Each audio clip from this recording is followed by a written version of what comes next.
What's up, everyone? My name is Jack Murphy, and I'm primarily a dividend investor, but there are some problems with dividend investing, and I think it is very important to know all sides of the story if you want to become a dividend investor yourself.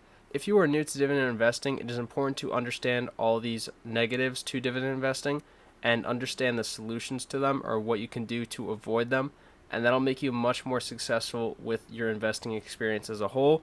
In this video, I'm going to go over some common negatives people have towards dividend investing and give my opinions on them and my opinions on solutions for them. So yeah, let me get right into the first negative towards dividend investing, and that would be dividend cuts slash suspensions. There are many reasons a company could cut or suspend their dividend payments.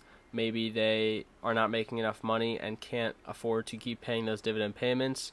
Maybe they want to allocate that money towards growing the company more. Maybe the market's just doing bad and no one can pay their dividends. But no matter what the reason is, this could hurt the investor if they need that dividend payments passive income for something like paying their bills. So how can you avoid this? There's no way to 100% avoid it, but the best way to not be negatively affected by this is be well diversified. If you have many different dividend companies paying you a semi-equal percentage of your income and one gets lowered, you're only going to lose a small percentage of your income, and hopefully you're not in a situation where every single dollar of your original dividend payments was being spent on expenses and now you don't have enough. You should have a little bit of extra money there, and losing a very small percent of that income won't be detrimental to you. So being well diversified with good, healthy companies that have good financials is the best way to avoid dividend cuts and suspensions being detrimental towards your income. The second negative that comes with dividend investing is limited growth potential. Now, limited growth potential just means the dividend stocks really don't grow as much as the non-paying dividend stocks. And that is true. If you buy dividend stocks, they aren't going to appreciate in share price as much as a growth stock would. There's really no way to avoid that specifically. But if you want to have more growth in your portfolio, all you have to do is just incorporate growth stock investing into your investing as a whole. No one should really be just investing in dividend stocks. A lot of people should have their growth stocks in as well, and that will get you the growth in your account as well as the passive income from the dividend stocks. And that's again the best solution, just having diversification, this time among growth stocks and dividend stocks. The next problem with dividend investing is market volatility and price fluctuation. Now, this obviously isn't only a problem for dividend stocks, it's pretty much a problem with every type of investment, but people who buy dividend stocks might not consider the volatility to be an issue because one of the benefits of dividend investing is there's not a lot of volatility, so you might not really consider the possibility of a giant dip in the market. Even with your less volatile dividend stocks, you could still lose a lot of market value all at once if the market were to crash. If there are major price fluctuations, this could scare investors and cause them to make bad decisions. So the best solution to this is having a long-term horizon or long-term investment strategy. Dividends are not a get-rich-quick scheme. You're not going to make a ton of money quickly. So if you're investing in dividends, you should be thinking the long term anyway. And the benefit of dividend investing is you can kind of survive during those bad market conditions because you're still getting dividend payments, maybe a little less dividend payments, but you still have that income source to help you survive a bad economy or a terrible market dip. And you should also be diversified because if one sector of the market crashes, you want to have your money in a bunch of different sectors so you're not losing it all at once or you are not missing out on better opportunities in different markets. The next problem with dividend investing is dividend yield traps. The reason I say this is the worst one is because a lot of people fall for this, especially when they're new investors. They see a company with a really good or really high dividend yield and automatically put a lot of money into that because they think they're going to get that dividend yield for a long time. But this is usually not the case because most companies that have these really high dividend yields aren't the best companies and they can't pay that dividend yield.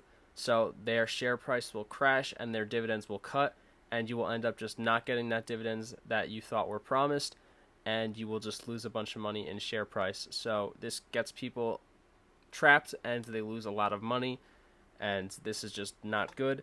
And the solution for this is do your research. If you see a company with 10, 20, 30% dividend yields, ask yourself, is this realistic? Is this company have the financials to back this up? Probably not. And just make sure you pick good companies. When you're buying dividend stocks, you should really stick with the stronger, more well-built companies that have good financials. Don't be buying the random penny stock with 30% yields. They're not going to be able to pay that. So yeah, this is really just a problem for those newer investors who don't know what to look for. The next problem with dividend investing is tax implications, or like a forced tax event, because when you're paid dividends, you do have to pay taxes on them automatically, even if you want to reinvest it. So a lot of people do not like that and don't want to dividend invest because of that. But I don't think this is big of an issue as most people say. First of all, dividends are taxed less than regular income. I have a whole video about the taxes for dividends, so you can definitely check that out. But in general, most dividend payments are taxed less than your regular income. They are taxed at the long-term capital gains rates. So if you're in higher income brackets, you could be paying a bit on dividends. But if dividends are your only source of income for, say, in the future when you retire, you could be paying very little to zero taxes at all. So really, I don't think dividend taxes are a big issue. But if you have a very high income, then the taxes with dividends could be a problem. So for most people, it shouldn't be too bad of an issue, and taxes aren't really that bad. The next problem with dividend investing is opportunity costs. If you were only focused on dividend stocks, you could be missing out on a lot of growth opportunity in other investment areas. You shouldn't only be invested in dividend stocks. You should have some growth stocks, maybe some crypto, maybe some real estate, because you want to be well diversified. If you are only invested in one area, even if it's only growth stocks or only crypto or only real estate, you will miss out on other opportunities. Sorry, as I was editing, I realized the end of that last clip got cut off, but basically what I was saying is don't be laser focused on the dividends you get from stocks or just stocks that have dividends. There are plenty of really good stocks that don't have dividends, and you should also incorporate that into your investing. Unless you're literally already retired and only want to get dividends from the stocks and that's the only reason you're investing, then you should be getting dividends only, but everyone else should try to incorporate different types of investment into their overall investment portfolio. Basically, just be diversified, even across different types of investments. Like I said, it's just diversification rewarded pretty much. The next problem with dividend investing is emotional investing and decision making.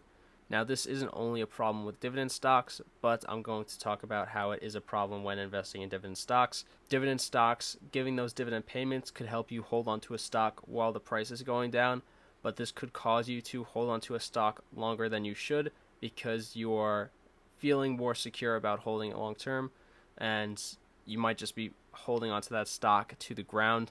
So that's something you should be looking out for with your dividend stocks.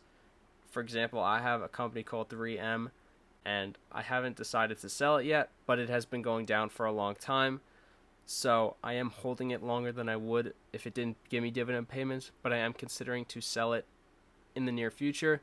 I haven't made a decision yet, but that is something I have to look out for because I could be using more emotion than logic in holding it at this point.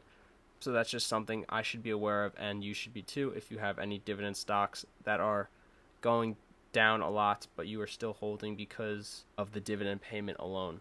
But yeah, those are all the main points I wanted to make in this video. If you stay diversified and make sure you do the proper research to make sure you're buying good companies, then you can avoid a lot of the negatives that come with dividend investing. I'd love to hear about your experiences in the comments. Did you make any of these mistakes? Did you avoid making these mistakes by doing something that saved you a lot of money? I'd love to hear that down below. But yeah, that's all for this video. So thank you guys for watching, and peace.